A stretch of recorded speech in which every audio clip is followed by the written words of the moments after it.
Hello, friends. It's Lucas here. I have lighting. How do you like that? So this is another response to Jon and Nicole.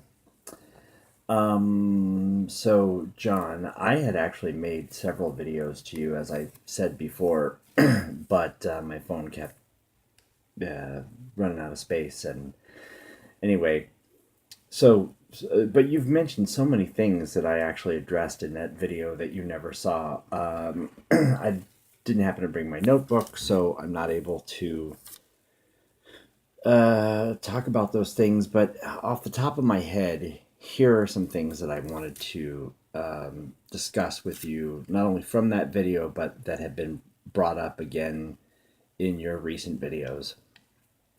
You were talking about deism. You brought this up in another case or in another video, where deism, is kind of like this default thing that people easily find themselves in, and I rather agree with you. I think people do that, but because it's easy, I think that's the reason why we shouldn't do that.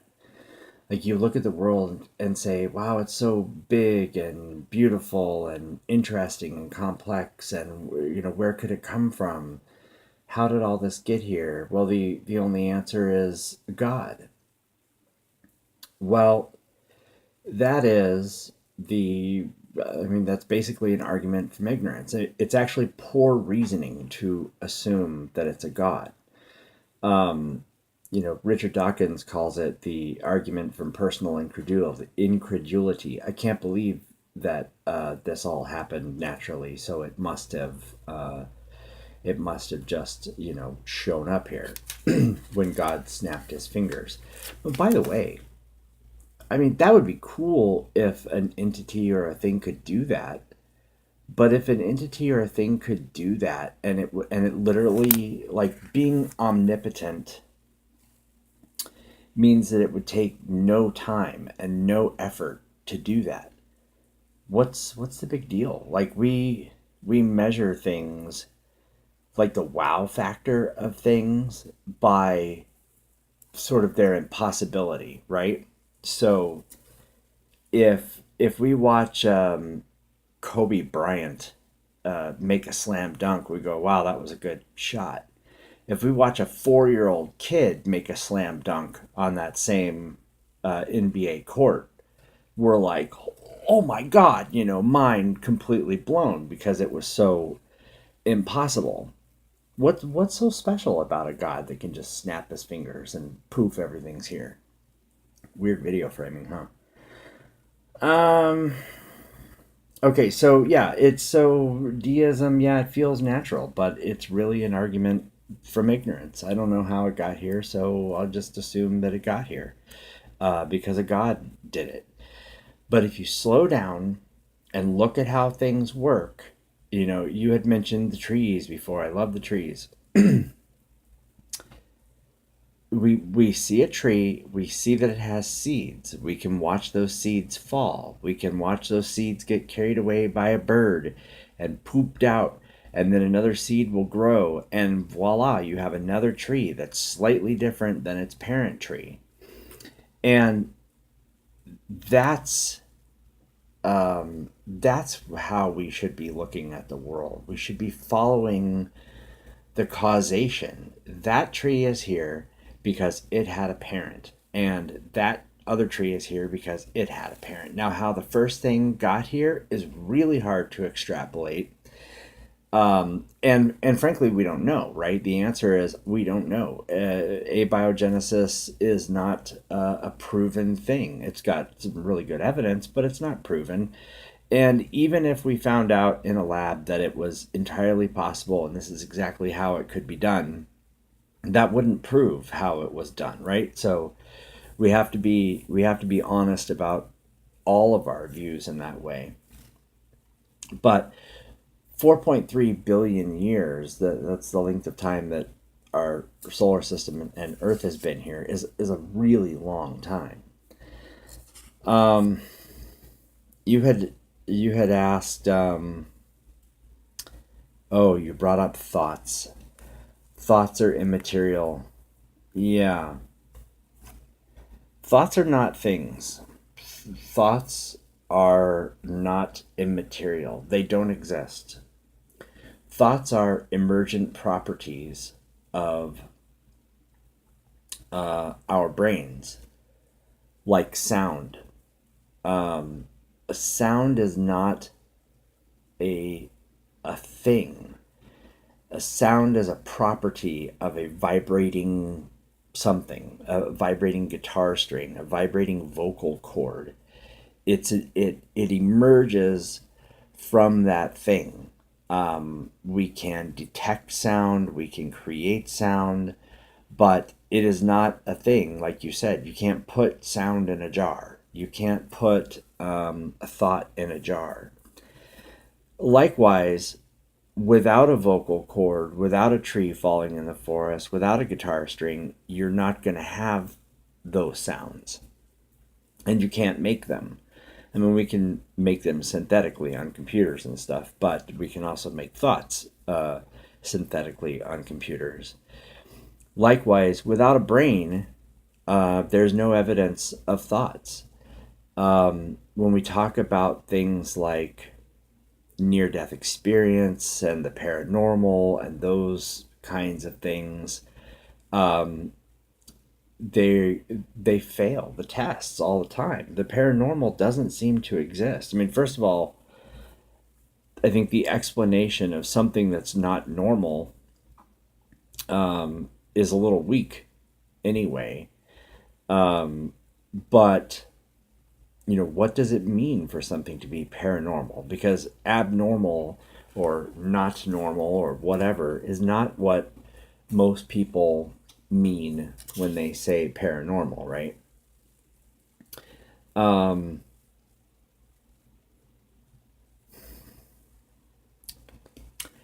Previously, I told you about my ghost hunting experience. And in a response video, you said something to the effect of, I was surprised to find out that you believe in ghosts. I love that you said that because I don't believe in ghosts. I don't believe ghosts exist. I believe in the possibility of them. I'm told by the religious that I can't go test or find or whatever a god. But I am told by everybody that I could experience a ghost, anyone who believes in ghosts. So when I was trying to figure out, where I stand on this idea of spirits and immaterial things and all that, I decided to go look for ghosts. So I joined that ghost hunting group, and we had really professional people. I had a United States attorney. I had former sheriffs. I had retired police officers and other professional people who care about evidence and they value evidence. And even those people, when we would go on ghost hunts, they always found ghosts. They always saw ghosts. I never saw a ghost. I never saw anything like a ghost until very recently when I happened to go on a ghost hunt with a friend.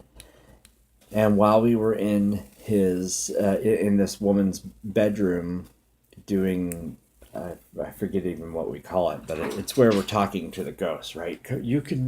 We think we know who it is, right? The homeowner says, well, it's my sister. So we're calling her name, come talk to us. And then plain as day, no kidding, I hear, help me. And my friend Daryl, who I was with at the time, heard it too. And we both just froze in our tracks. Like, this was the most paranormal thing I had ever heard. And it was very real sounding. And it was a disembodied voice that came from between me and Daryl, who were literally sitting on the floor right next to each other. So It came from nowhere. So I start tearing this room apart. We're sitting right at the foot of the bed. I'm digging through all the boxes and bags and stuff underneath this bed looking for a speaker or a radio or something that would have made this sound. And right at the time I get done tearing the room apart, Daryl's guts make another weird noise in the exact same tone of voice that this, disembodied woman had said, "Help me," in just a few minutes before. And I go, oh my God. So there's this phenomenon, I think it's called pareidolia, where humans pick patterns, well, at least humans, but where people pick patterns out of the noise. We're really good at finding faces. We're really good at hearing our own language inside noise. And it turns out that that's all it was. It was Daryl's guts making noise, as later proven by the audio files. And we just picked it out. We just both of us heard it. Both of us would have sworn and testified in a court of law that we had heard a disembodied voice say, "Help me." So it's not that I am so much smarter or, whatever. We can all be fooled by our own brains, our own interpretations. And that's what happened. It happens to all of us. It's a well-known phenomenon. And I think, as I mentioned last night, I think in a text post or something anyway, if our brains are the final arbiter of everything that we take in, how could we tell the difference between a dream and reality? Like, I remember several times I've had a dream where, like, it was Christmas morning, right? And I'm back at home. I have a dream that I'm getting a new guitar for Christmas. And then maybe I go to bed or, something. And wake up in real life and I'm like, where's that guitar? I've literally searched the house for these presents I've gotten in dreams before. Because how could you tell? Your brain is the filter for everything. Your brain is the storage for everything. And if it goes weird, and it goes weird all the time, how can you tell what's real and what's not real? So I guess that's about it. I just wanted to make the point. Oh, and you asked yesterday, and I didn't answer this directly. Do I correct atheists about their claim to knowledge? Yes, I do. Well, I would anyway. I actually haven't had to, but there is a guy on YouTube. He's a Facebook friend of mine, that also does the street epistemology kind of thing, basically Socratic method kind of interviewing stuff. But long story short, he has a YouTube channel. It's called Pine Creek, and he has done an interview with an atheist where he essentially gets this Gnostic atheist to admit, well, okay, I really don't know that there is no God, and I really have no way to prove it. But the upshot is, yeah, if we're trying to get everyone to be intellectually honest about how they interpret the world, then yes, pardon me, we have a responsibility